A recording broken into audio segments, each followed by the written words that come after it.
Committed to providing a continuous flow of innovative products to the aesthetic surgery community, COALT Systems is pleased to announce our latest breakthrough in bioabsorbable fixation, the UltraTine forehead.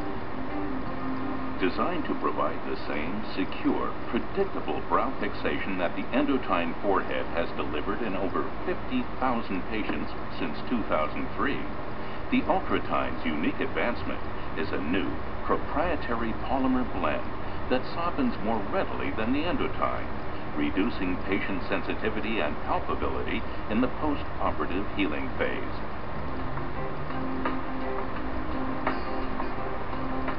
The UltraTine forehead device is quickly and easily placed intraoperatively in 7 simple steps.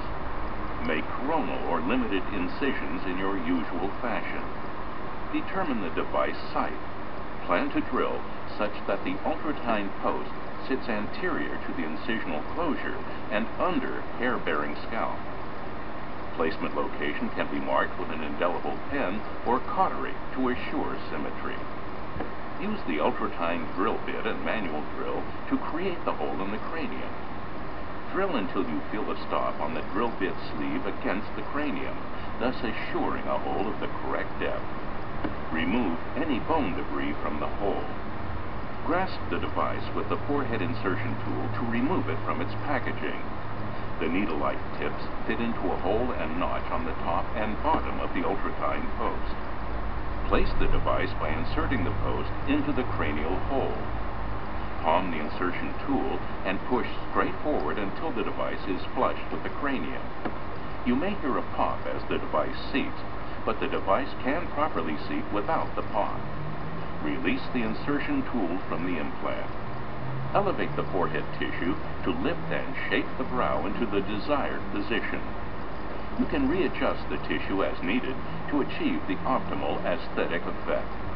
Secure the tissue by applying firm digital pressure over the tines. You can exert gentle downward pressure to the forehead tissue below the device to test for secure fixation. Excise skin as necessary to ensure a tension-free incision closure. Dr. John Zimmerman of the Aesthetic Surgery Center of Napa Valley performs a minimally invasive forehead lift using the UltraTine forehead device. Now it's time to place the UltraTine. And I kind of determine where I want it, run my finger up there, and then use a Regnell or a semi-tractor to expose the bone.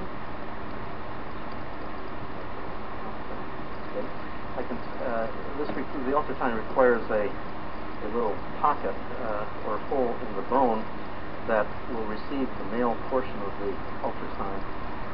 And I can tell you, having used the drill bit with many drill bit, as you can see, is recessed back 3 millimeters, and it's got this break so you're not going to go through into the inner table of the skull. I will go ahead and I usually move it over just slightly, shift it over from where it is, and COALT has come out with this drill, which is a tremendously functional, ergonomically fine-tuned drill, and I recommend it's a fine investment hand drill that will go ahead and easily drill this through the outer table. And I usually go down till it stops. And I take usually irrigate that out with a little antiseptic solution, beta-9 or whatever. Get some of the debris out of the bone debris out of the hole. Alright, now take the UltraTine. You can see the UltraTine's got a male and a little flange on it that will fit into that and lock, and that's pretty important.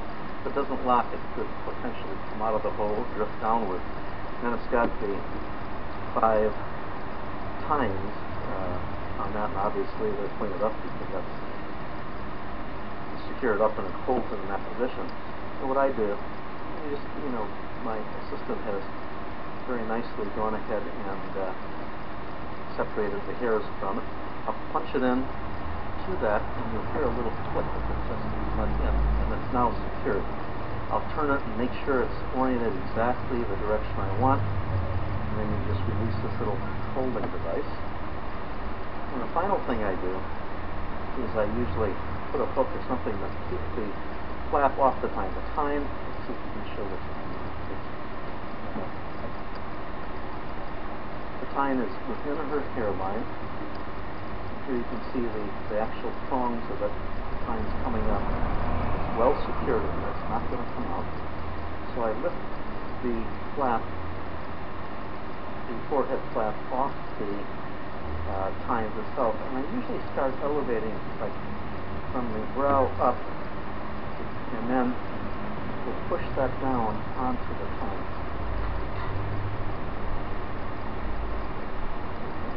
Okay, and you can just feel the tine receiving the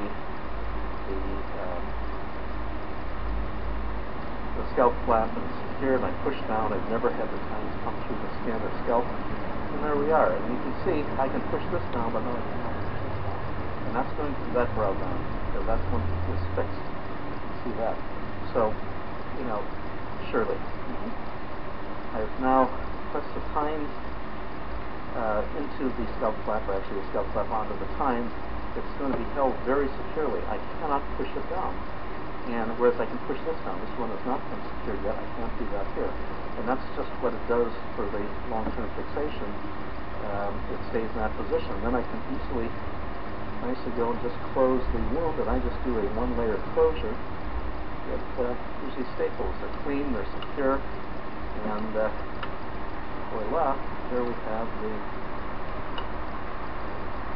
one unilateral fixation. Obviously, you have to do it on both sides, so let's do the other side. I don't need the central dissection.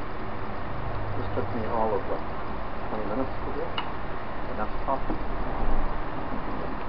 And I can do it probably faster than that, even on a heavy method filming. So it's very heavy method filming. So it's very simple, very secure. Very good, you can see that. Nice sharp edges, exactly perpendicular. And you take the endotine. Really, the only reason to make the incision that big is to put the endotine in. It's certainly not big. You can see that. It's a little over a centimeter, but 14 millimeters wide. Triangular with the male end that fits into the bug with a little flange on it to lock it in place, and then the tines, which are placed that way, lifting up the scalp flap, hinging it on these tines, holding very securely. Just rotate it around. Sorry.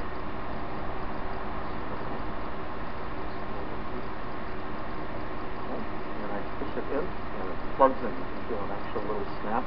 Then I'll just remove this little grasping device, and the tine is in. And let's see if I can show you this a little bit. The ultra tine is right here. There's one of the tines sticking off of it. You can probably see that. Very secure little, sharp little nub. And then what I do, as I said before, is elevate the scalp flap. You can pick whatever instrument you want off it. Elevate the flap off the tine.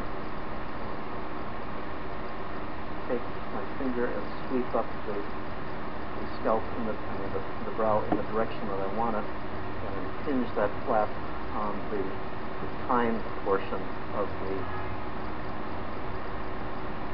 ultra tine. And as you saw, I made my incision here. Here's where the tine is over here. As I said, I usually move the scalp over a little bit, drill the hole not right under the position of the incision, and that way you just don't have to worry about a tine potentially coming through the incision. Really securely push that wound.